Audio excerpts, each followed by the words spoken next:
Hello, I'm Leonardo Puglisi. Welcome to this SpinCheck special right here on 6 News.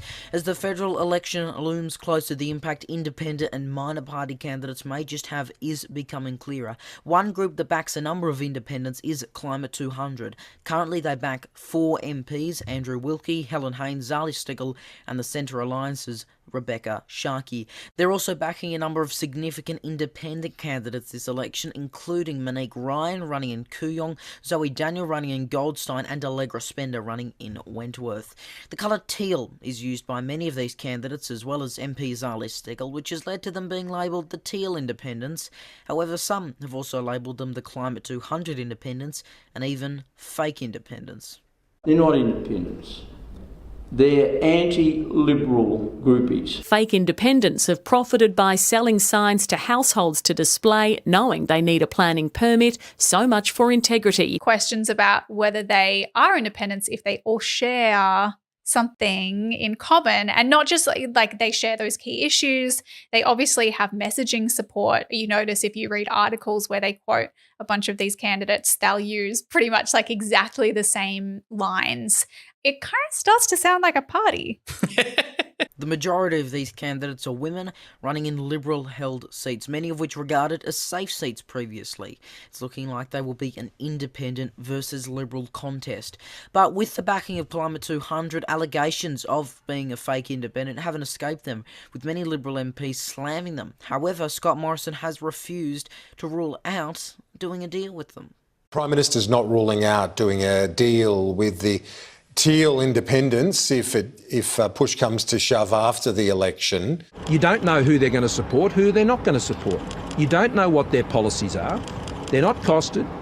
They don't explain what they'll do on the economy. And they have the great risk of voting for an independent in one of those contests is that you throw the parliament into chaos and uncertainty. 6 News caught up with just a few of these candidates, Allegra, Zoe Daniel, in addition to the current member for Rawinga, Zali Steggall, Greens candidate for Kooyong, Piers Mitcham, to discuss what he thinks of independent Monique Ryan, and we'll also be showing some of what Monique Ryan told us earlier this year.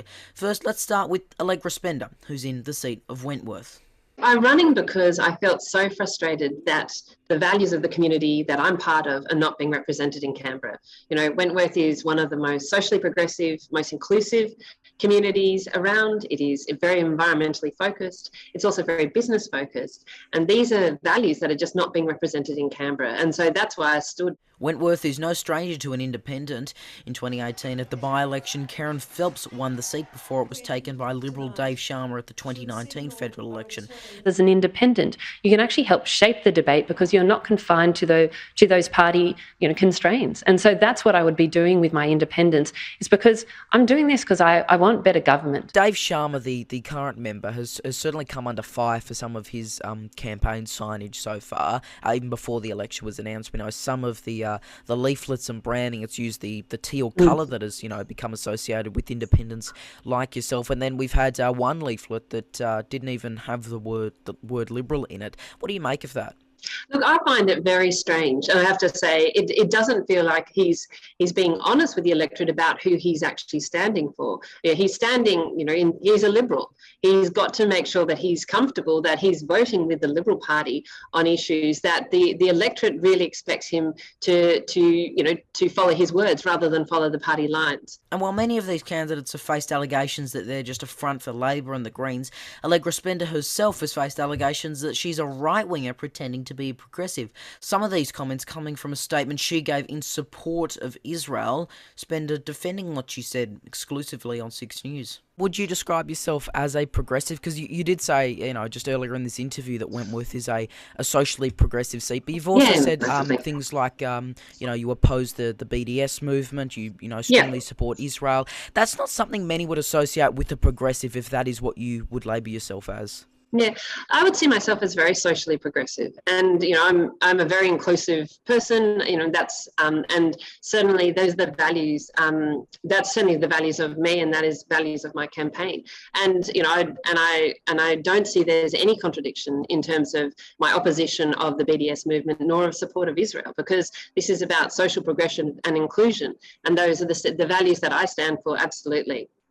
Yeah, but I guess there are, and I've seen, progressives when you put out that statement recently over on, I think it was Instagram, when you mentioned the BDS movement there were some who said, that's not what a progressive is normally like. What do you then make? I got to ask you of the Amnesty International report saying what Israel is doing to Palestinians is or amounts to a crime against humanity. Yeah. So what I say is, what I would say across to all these issues, which is to say that, I've been really clear that I oppose the BDS movement, and I'm really clear on that. I think it's neither constructive, in terms of actually creating people's rights, and also at the same time, it's supported by groups who are saying that Israel should not exist, and that's not how I see it.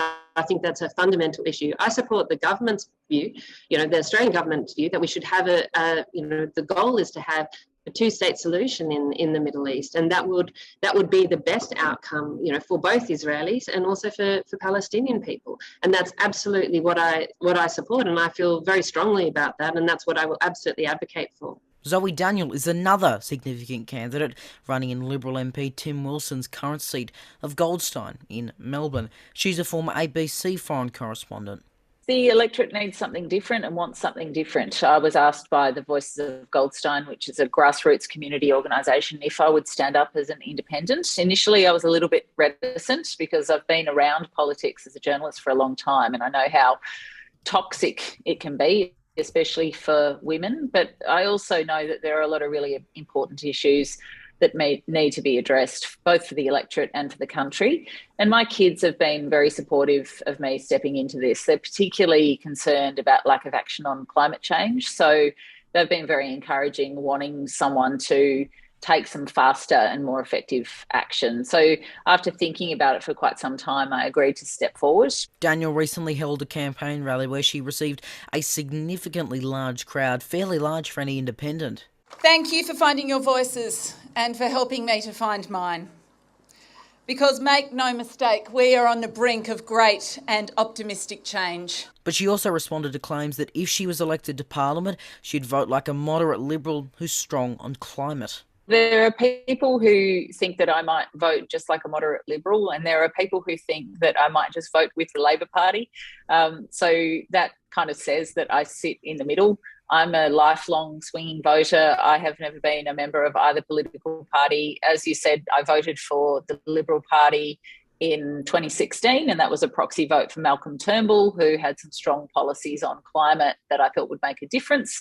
When Malcolm Turnbull was effectively white-anted out of office, I found that very frustrating. So in 2019, I voted Labor. Moving away from candidates, let's look at the current member for Rawinga. Zali Steggall won the seat from former Prime Minister Tony Abbott in 2019 in an upset victory that caused shockwaves right across the Australian political world. It's been such an incredible privilege to represent Warringah and pull back the curtain on Canberra a little bit.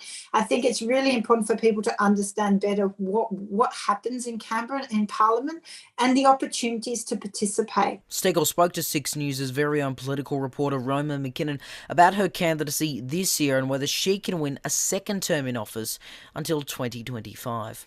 We need to get back to more representative democracy. It shouldn't be men in suits behind the scenes in the party room that are making decisions on policy. It should be through consultation and engagement with communities. And of course, there's a variety of views across our society, but if we collaboratively get together and work on solutions, we generally have more things in common than things apart, and we have to start working on those big solutions because this next decade is really important. This election is incredibly important for anyone concerned about global warming and climate change. And finally, let's look at what might be the most significant of these races with the independent candidates, Kooyong. It's currently held by Treasurer Josh Frydenberg and for decades was regarded as a safe Liberal seat. But at the 2019 election, there was strong support for independent candidate Oliver Yates and much larger support for the Greens candidate Julian Burnside. Earlier this year, 6 News caught up with candidate Monique Ryan, the independent there, who discussed her candidacy. I'm running for Kooyong as an independent because I have a strong commitment to action on climate change, which is something that our current government is not demonstrating. I'm also really interested and committed to action on greater integrity and transparency in government, on improved gender equity and aged and mental health care services as well. The current Greens candidate, Piers Mitcham, also caught up with 6 News in an exclusive interview, and we asked him whether he believes the independents might take the vote of the Greens. There is criticism, though, of, and I guess this is around the country where you have the so-called Teal independents running, like a Monique Ryan. There is criticism that they are taking the votes and the primary votes away from the Greens. Is that a view you take? It's not, and I'm really glad you raised that, because that's something that Josh Frydenberg is talking about a lot at the moment, and he's trying to run that line. What I see, and obviously I can only say this is anecdotal because we haven't carried out electorate-specific polling, and polling carried out on that basis is often very unreliable. What we do see, though, is Dr. Ryan being very explicit about the fact that most of her voting base are disaffected Liberal voters. For the most part, they're probably people that we can't reach and we don't talk to in terms of our policies. There's a very core constituent in Kooyong that we talk to. Most of those are not disaffected Liberals. I think Dr. Ryan has picked up a significant chunk of Josh Frydenberg's voters. Unlike the independent, we also are very express in the fact that we would never return the coalition to power in a power share deal. The independent takes a different position on that. Now, 6 News actually asked Zoe Daniel, Allegra Spender and Monique Ryan who they'd be more likely to support in the very possible event of a hung parliament at this year's election. Here's what they all told us. I have been really clear that I'm open to working, with either party, the major party. And the reason is because for me, it's about policies. It's not about parties. I have no preconceived notion, quite honestly, of who I would support in that situation. The pillars of the campaign are very clear. As I've said, climate, prosperity, integrity and equality are the key pillars. The voters of Goldstein know that. And so if I get voted in, obviously those are their priorities too. It would be inappropriate and ill-advised for me to commit to anything at this point, because one of the beauties of our political system is that in something like a hung parliament, someone on the crossbench does have a real opportunity to affect change. I will deal with everything on its merits. I've been very transparent about my voting record and how I approach legislation, and I'll continue to do that. Now, of course, there were plenty of things said during these interviews that we weren't able to show due to time. If you'd like to see the full interviews, let us know and we may just release them. SpinCheck will be back Friday at 5 p.m. Australian Eastern Standard Time next week, right here on our YouTube channel and our website 6newsau.com. You can catch up on demand anytime after that. I'm Leonardo Puglisi. Have a great night.